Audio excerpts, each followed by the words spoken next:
자, 여러분 안녕하세요. 자, 여러분 우리 지난 시간에 외부성에 대한 본질을 얘기했는데, 우선 외부성은 어떤 시장에 의도하지 않은 어떤 영향을 미친 걸요 시장에서 커버를 하지 못하잖아. 그래서 그걸 내부화시키지 못해서 발생하는 문제라고 말씀을 드렸고요. 거기 그래프가 살짝 나와 있는데 그 그래프를 먼저 살짝 보고요, 다음 시간에 또 자세하게 또 한번 살펴보도록 하겠습니다. 자, 우선 거기 그래프를 보시면 연간 산출량이 옆에 쭉 나와 있어요. 이게 Q예요. Q 이렇게 있습니다. 근데 거기 보시면 바트의 입장에서 봤을 때는 물건을 만들 때 발생하는 비용, 사적 한계 비용이라는 게 있어요. 먼저 잘 보시면 거기 MPC 이렇게 해놨습니다. 자, 이게 MPC 이렇게 해놨어요. 그러니까 MPC 하니까 좀 헷갈리는데 PMC가 더 좋아 보이긴 해요, 개인적으로는. 그래서 프라이빗의 약자야. 그래서 한계 비용인데 사적인 측면에서 한계 비용이다, 이렇게 생각을 하시면 될 것 같고요. 바트 입장에서는 이제 물건 만들 때 들어가는 비용이라고 생각하시면 돼. 근데 그리고 여기 수요 곡선이 이렇게 있을 겁니다. 수요 곡선이 이렇게 있어요. 그래서 이게 이제 어떻게 보면 이제 한계 편익 곡선이에요. 그래서 마지널 베네핏 곡선이다, 이렇게 보시면 되겠습니다. 자, 그래서 한계 편익과 한계 비용을 고려해 가지고요, 최적 생산량은 어떻게 결정됩니까? 라고 하면요, 여기라고 할게요. 여기라고 합시다. 여기가 이제 P라고 할게요. P, 스몰 P요. 프라이빗의 약자라고 쓴 거예요. 그래서 여기 보시면, 자, 밑에는 거기 보시면 Q1 나와 있는데 QP라고 쓸게요. QP 이렇게 있어요. 이만큼 생산하고 있지.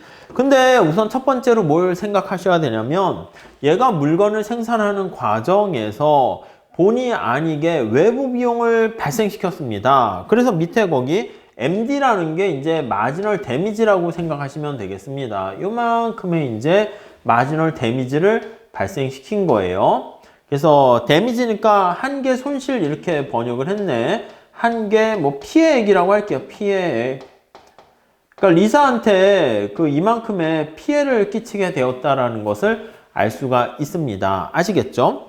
자, 그런데 사회적으로는 이 오염물질, 쓰레기를 배출한 것까지 사실 비용으로 간주해야 되지 않습니까? 그래서 그거를 비용으로 간주해서 이 추가적인 비용까지 같이 더해서 감안을 해야 됩니다. 자, 그래서 사회 전체적으로 봤을 때 제대로 우리가 선택을 한다고 하면 MSC 해놨습니다. 여기다가 이만큼 이렇게 더해줘야 되는 거야. 책에서는 절편이 PMC가 원점에서 시작 안 해서 근데 그냥 요 흐름만 보면 되니까 그냥 원점에서 시작하는 걸로 할게요. 자, 그래서 이거는 MSC 이렇게 발생해요. 이건 뭐라고요? 사회적 측면에서 봤을 때 한계 비용 이렇게 보시면 될 것 같습니다. 이 사회적 한계 비용은 어떻게 결정됩니까? 라고 하면 MPC와 더하기 여기 나와 있는 MD를 같이 이렇게 고려해야 된다라는 것을 알 수가 있습니다. 자, 그래서 우리가 여기라고 할게요. 여기 S라고 할게요. S. 그럼 사회적인 최적 생산량은 어떻게 됩니까? 라고 하면은요, 여기 나와 있는 것처럼 QS 이렇게 얘기를 해야 되는 거예요. 무슨 말씀인지 아시겠죠? 근데 이걸 외부 비용으로 고려하지 않았기 때문에 여기 있는 과다 생산되고 있어요. 그래서 실제 산출량 이렇게 나와 있고, 사회적으로 바람직한 생산량은 이겁니다. 최적 생산량은 S점이에요. 근데 이제 이걸 외부 비용으로 간주하지 않았기 때문에 과다하게 생산하고 있는, 낭비하고 있는 거 알 수가 있습니다. 아셨죠? 자, 책 보면서 할게요. 그림 위에 나와 있는 것은 바트와 리사의 예를 분석하고 있는데, 가로축은 뭐다? 가로축은 바트 공장에서 생산되는 산출량의 양을 나타내요. 산출량의 Q. 세로축은 그냥 가격 달러로 표시를 합니다. 금액으로 표시한다라고 생각하시면 되겠습니다. 달러로 표시된 금액. MB라고 이름 붙인 각 생산 수준이 바트에게 돌아가는 한계 편익입니다. 마지널, 이게 베네핏을 나타내는 것이고요. 오케이, 됐죠? 한계 편익은 산출이 증가할수록 감소한다. 우리가 이제 한계 효용 체감의 법칙이 적용된다라고 생각하시면 되겠어요. 한계 효용 체감을 가정한 거예요. 그러니까 한계 효용 체감의 법칙을 가정하지 않으면 그냥 수평으로 할 수도 있어. 뭐 이거 잘못된 거 없습니다. 수평으로 해서 해도 상관없는데 그걸 가정하고 있고, 바트가 거기 나와 있듯이 자신의 생산물을 시장에 내다 팔았을 때 마지널 베네핏은 시장 가격이 되며, 그렇게 될 때는 이제 직면하는 가격이 일정하면 수평이 될 수도 있겠죠. 다시 위로 가볼게요.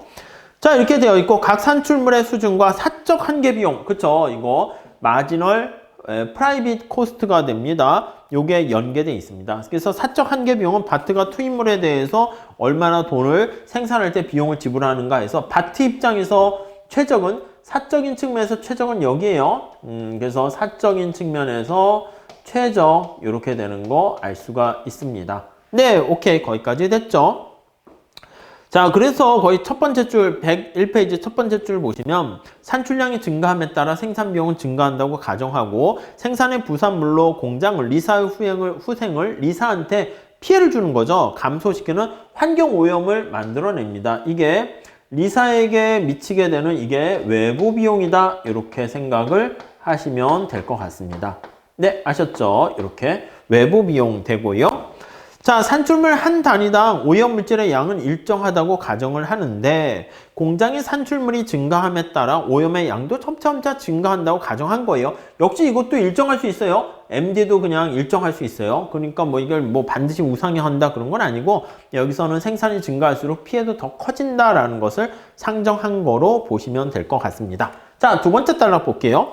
만약에 바트가 이윤을 극대화하려면 얼마나 생산해야 될까? 얼마나 하긴 P점에서 생산하는 거지. 그래서 바트는 생산물 한 단위를 생산할 때 자신에게 들어오는 한계 편익과 마지널 베네핏과 그리고 자신이 지불하는 가격, 그것만 신경 쓰면 됩니다. 그래서 한계 편익이 한계 비용보다 더 크게 되면 생산을 증가시키고, 요거랑 요거 두 개 놓고 봐야 돼요. 다시요.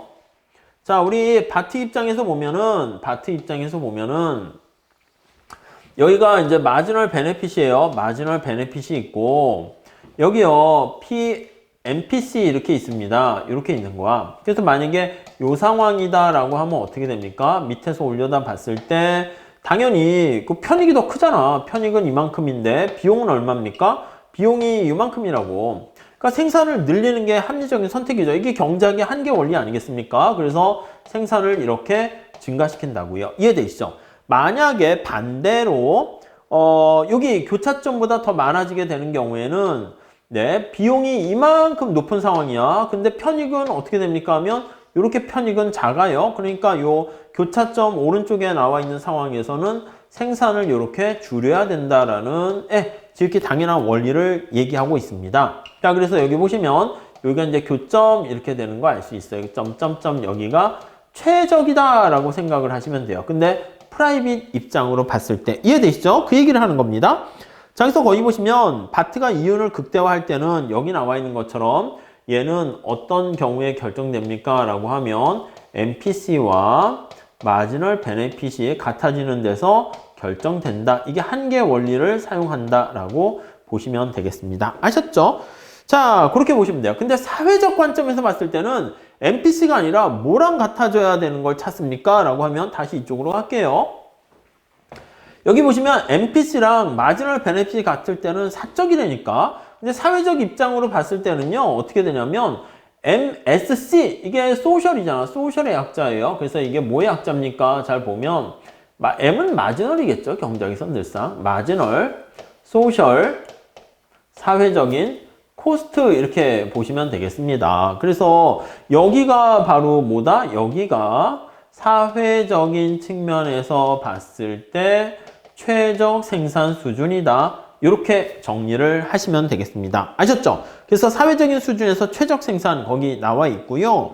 자, 밑에 볼게요. 세 번째 단락. 사회적 관점에서 볼 때 생산은 사회적 한계 편익이 여기서는 소셜과 관련해서 프라이빗과 관련해서 한계 편익은 똑같은 거예요. 비용만 지금 괴리가 발생했다. 그러니까 생산에서 외부성이 발생한 거예요. 자, 그래서 다시 한번 정리하면 이 그래프 분석할 때 이 상황은 지금 어떤 상황이냐면 생산에서 어떤 외부성이 발생했습니까? 하면은 해로운 외부성, 음의 외부성이 발생한 거예요. 음의 외부성이 발생한 상황이다. 라고 보시면 될 것 같습니다. 아셨죠? 그러니까 편익에서는 발생하는 게 없는 거야. 피해가 없는 거야. 그래서 베네핏은 똑같은데 한계 비용, 코스트의 차이가 생긴 거다라고 보시면 되겠습니다. 자, 거기 시계에 나와 있는 거 설명하고 있는데 MSC는 PMC랑 여기 나와 있는 마지널 데미지를 같이 합친 거다라는 걸 보시면 돼요. 자, 그래서 이게 되게 재밌는 게 나중에 피구세라는 걸 우리가 다시 볼 건데요. 피구세에서 요 길이 있잖아요. 요 길이. MSC와 MPC가 요 길이가 바로 차이가 뭡니까 하면 요거 MD야. MD가 바로 뭐냐면 MSC에서 MPC를 빼면 요 차이 있잖아요. 요 차이가 두 개가 길이가 제가 좀 잘못 그려서 그런데 똑같다는 것을 알 수가 있습니다. 자, 그래서 다시 한번 정리하면 사회적 관점에서 효율적인 생산은 여기 나와 있는 마지널 베네핏과 MSC가 같을 때 거기서 결정되는 Q스타다라고 정리를 하시면 될 것 같습니다. 아셨죠? 우선 요 그림까지 잘 보시고요. 그 시사점 거기 나와 있는 거 살짝만 볼게요. 우선 첫째 보시면 외부성이 없는 경우와는 달리 첫 번째 줄에 사적 시장이 사회적인 효율적인 생산을 달성하지 못합니다. 그러니까 사적인 P는 효율적인 수준보다 너무 많이 과다하게 생산되는 거 알 수 있어요. 요거 한번 이해되십니까? 사회적인 측면 S가 가장 바람직한 건데 과다 생산되면 우리 경제학적으로 이건 다음 시간에 좀 자세하게 한번 할게요. 과다 생산되니까 이만큼 나와 있는 만큼 사회적 후생 손실이 생겨요.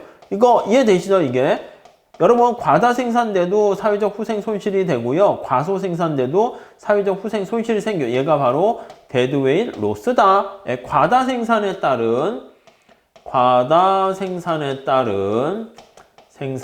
따른 우리가 외부 사회적 후생 손실 이렇게 보시면 되겠습니다. 후생 손실 이렇게 정리를 하시면 되겠습니다. 아셨죠? 네, 그렇게 보시면 되겠고요. 다음 둘째 한번 볼게요. 이 모형은 Q1에서 Q스타로 옮겨감에 따라서 효율성이 증진 밑줄 치세요. 이걸 봐야 되는데 얼마나 증진해요? 아니 이만큼의 외부 비용이 발생했는데 이게 생산을 줄이게 되면서 이만큼이 어떻게 제거되는 거잖아요. 그런 만큼 사회적 후생이 데드웨이 로스가 자중 손실이 이렇게 줄어들게 되니까 이만큼 사회적 후생이 증가한다 보시면 될 것 같습니다. 아셨죠? 물론 이제 바트 입장에서는 어떻게 됩니까? 이 다음 시간에 다시 한번 할게요. 바트 입장에서는 생산을 줄였잖아. 생산 줄여가지고 발생하는 손실이 어떻게 됩니까? 하면은 이만큼이 손실이야. 이거 바트 입장에서 이거 보이세요? 요거 이만큼이 바트 입장에서는 손실이에요. 자, 이게 나침반 같이 됐죠? 그래서 바트 입장에서의 손실은 이거야. 바트 입장에서 B의 생산에서의 손실은 이만큼이 되는 겁니다.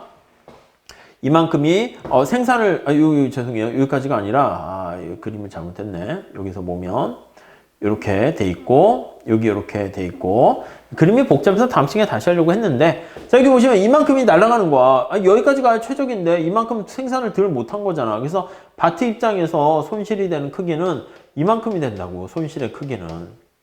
바트 입장에서. 근데 바트가 생산을 줄여가지고 얻게 되는 이득은 어떻게 됩니까? 하면은 이득이 여기 나와 있는 것처럼 이만큼이라니까. 이만큼. 왜냐면 이 크기가 이거랑 똑같아요. 제가 그림을 좀 잘못 그려서 그런데 여기 나와 있는 녹색깔의 크기가 바로 요거랑 왜냐면 그대로 위로 올리는 거니까 이 높이가 면적이 똑같아야 됩니다. 마른 목골처럼 된 것처럼. 이게 전체적으로 보면 이거는 사회 전체적으로 보면 이득이에요. 이득. 그러니까 바트의 손실보다 사회 전체적인 이득이 생산량을 이렇게 줄였을 때 어떤 일이 발생합니까? 라고 하면 바트 입장에선 이만큼의 손실이 나지만 사회 전체적으로 봤을 때는 요거 두 개 더한 만큼의 이득이 발생하니까 전체적인 최종 결론은 어떻게 된다? 여기 나와 있는 데드웨이 로스만큼이 증가한다. 이렇게 보시면 된다고요. 아셨죠? 그래서 그거를 좀 잘 보시면 돼요. 그게 다음 페이지에 가보시면 리사의 이득은 C, D, H, G 나와 있고 바트의 손실이 D, C, G 이렇게 나와 있는데 그걸 좀 잘 고민을 해 주셨으면 좋겠습니다. 아셨죠? 이거 다시 한번 말씀드릴게요. 그리고 셋째, 미리 좀 고민을 한번 해보시라고.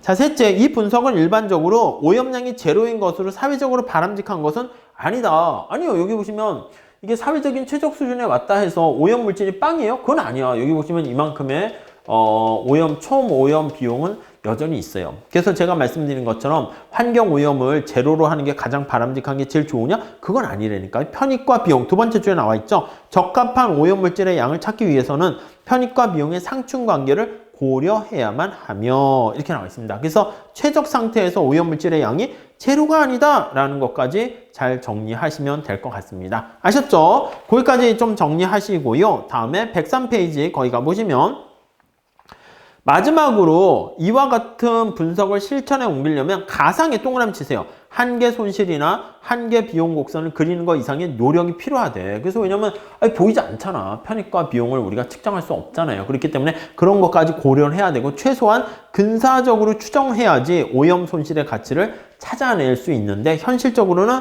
이게 어렵다 이렇게 보시면 될 것 같습니다. 자, 그렇게 보시고요. 다음 페이지에 가보시면 그 밑에 보시면 어떤 오염물질이 해가 되고 하는가 요거는 우리가 다음 시간에 또 이어서 같이 한번 설명드리도록 하겠습니다. 감사합니다.